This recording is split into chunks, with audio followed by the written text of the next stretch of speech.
అమ్మ నమస్తే అమ్మా. మీ పేరేంటి? గంగమ్మ అండి. గంగమ్మ. ఈ ఇల్లు మీ ఇల్లేనా? మాదేనండి. ఏంటి ఎలా ఉంది? అలా ఉందంటే అండి పందికొక్కులు దూరిపోయినాయండి. ఆ? పందికొక్కులు ఆ.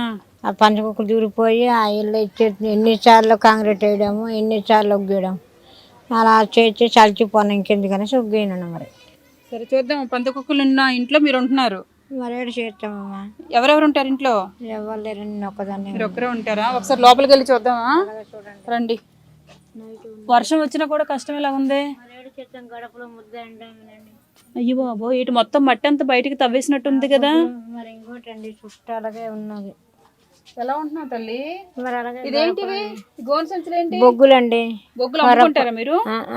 కర్రల కోసం తెచ్చుకున్నాను. కుంపటి పోయినండి బొగ్గులు పొయ్యెట్టి కాల్చుకోవడానికి. మరి వంటకి కర్ర పొలాలు తెచ్చేవాళ్ళు లేరు. మరి బొగ్గుల పొయ్యి మీద వంట చేసుకుంటారు, అందుకని ఇలా పెట్టుకున్నారు. అవునండి.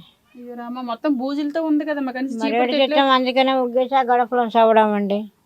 అమ్మా మరి అదే ఎన్న ఇల్లునైనా ఇలా చెయ్యాలి. మీరు అక్కడ పందికొక్కులు పెట్టినప్పుడు మళ్ళీ తెచ్చి వాటర్ తో మట్టిని లోపల కన్నం ఎన్నిసార్లు చేయడం అమ్మా. ఎన్నిసార్లు చేసినా బయటకు వస్తూనే ఉన్నాయి. గుజు గుజు గుజు ఏదో మందు ఏదో పెట్టాలి కదమ్మా. మరి నువ్వు ఉండడానికి ఇల్లు ఇంత చిన్న ఇంట్లో రేపు వర్షం వస్తే పరిస్థితి ఏంటి? పరిస్థితి వస్తే అల్లదిగో ఆ పక్కింటి మనసు కూడా పడుకుంటాను. అదే బయటకు వెళ్దాం పదండి. మీ ఆయన ఏం చేస్తారమ్మా? మా ఆయన లేరండి. ఏం చేసేవారు ఇదివరకు? పిన్నప్పుడే చచ్చిపోండ్రు. ఏం చేసేవారు మీ ఆయన ఇదివరకు? మా ఆయన ప్రెసిడెంట్ తనం చేసేవారు. మీ ఆయన ప్రెసిడెంట్. మీ ఇల్లు చూస్తేనేమో పందికొక్కులు మరి ఏడు చేస్తామండి. మరి అప్పుడు చిన్న పిల్లలప్పుడే ఇది అయిపోయింది. మీ ఆయనకి ఏం జరిగిందమ్మా? ఎలా చనిపోయారు? క్యాన్సర్ వచ్చేసింది. మీ ఆయనకి క్యాన్సర్ వచ్చిందా? ఎన్నేళ్ళు సర్పంచ్ గా పనిచేశారు? 5 సంవత్సరాలు చేశారు. 5 సంవత్సరాలు చేశారు. అంటే ఒకసారి సర్పంచ్ అయ్యారు. అప్పుడు ఇదే ఇల్లా మీకు? అదే ఇల్లు. మరి ఇంకెట్ ఇదే ఇంట్లో ఉండగా సర్పంచ్ అయ్యారు. ఆయన లేకపోయేసరికి పందికొక్కులు మొత్తం వచ్చాయా? మరి ఏడు చేస్తామండి. పిల్లలు ఎంతమంది? పిల్లలాగో పాప బాబు మనం వెళ్ళిపోండ్రు. వెళ్ళిపోండ్రు. నాకు గతించ పడ్డది. కనీసం ఒక చిన్న రేకుల షెడ్ అయినా వేసుకోలేకపోయారా మీ ఆయన ఉండేటప్పుడన్నా? చేస్తామండి. అప్పుడు అలాంటి లేదు కదా. ఇంట్లో బంగారం కొనుకొమ్మలన్నీ బంగారం అన్నీ ఉండి పెట్టినారు. శుభ్రంగా అమ్ముతున్నారు. ఎవరు? పెద్దలు పెట్టినారు. మరి సర్పంచ్ గా పోటీ చేసినప్పుడు కొంత అమ్ముకోవాలి, డబ్బులు పెట్టాలి కదా. అలా పెట్టుంటారు. ఇది అమ్మేసి పెట్టారు మొత్తం పెద్దలకి మెప్పికి. పేరు సుఖం పెట్టి ఇల్లు ఇవ్వకలేదు. అలా ఉంది. మరి ఏం చేయడం? 2 రూపాయలు వెనకేసుకోలేకపోయారు. ఖర్చు పెట్టిందేనే తెచ్చుకోలేకపోయారా? లేదమ్మా. ఇంకేటి తెచ్చుకుంటారు. పెద్దలు పెట్టినారు. పెద్దలు బాగుపడ్డారు. వాళ్ళు గొప్ప చెప్పుకుంటూ మా పని బస్ స్టాండ్ పడ్డది. గంగమ్మ గారి ఇల్లు మొత్తం చదలుగా అయిపోయింది. అన్ని ఎక్కిపోతున్నాయమ్మా. రాటంతా చేస్తాం. మరి ఇలా ఉండకూడదమ్మా ఇల్లు. మరి డబ్బు లేదు కదా.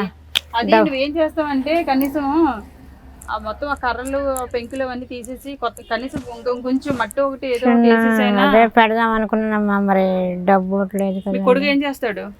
కొడుకు మరి ఆగో అటు సోడవరం సైడ్ వెళ్ళిపోండి అత్తారింటికి. పెళ్ళి అయిపోయి వెళ్ళిపోయాడు.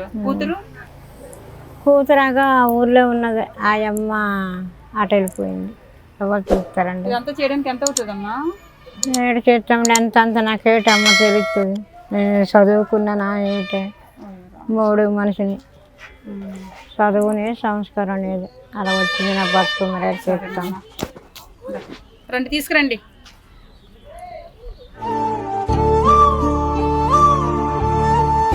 అమ్మా అవి రాసినది అలా ఇగమ్మా. అలా కిరాణా సామాన్లు అన్నీ ఉంటాయి.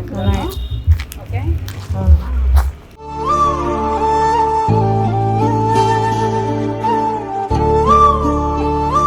కట్టుకో. మళ్ళీ నీ కూతురికి ఇచ్చే ఇవ్వలకు లేదమ్మా. పేరుండిపోవాలి కానీ నాకు ఇంకేటమ్మున్నది. ఇంకా ఎవరికి పేరుండిపోవాలి? నీకు. నాకా? మీ ఆయనకి పేరుండిపోవాలి. మా ఆయన పేరు అక్కడ ఉన్నాడు గరువు కూడా.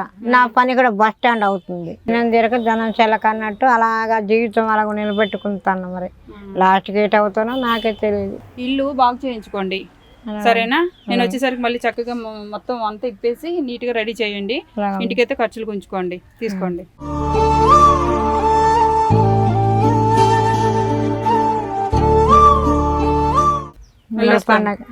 ఏ పండగకి? పండగకి రండి అని ఉంటాను. రండి. పండగకి రావాలా?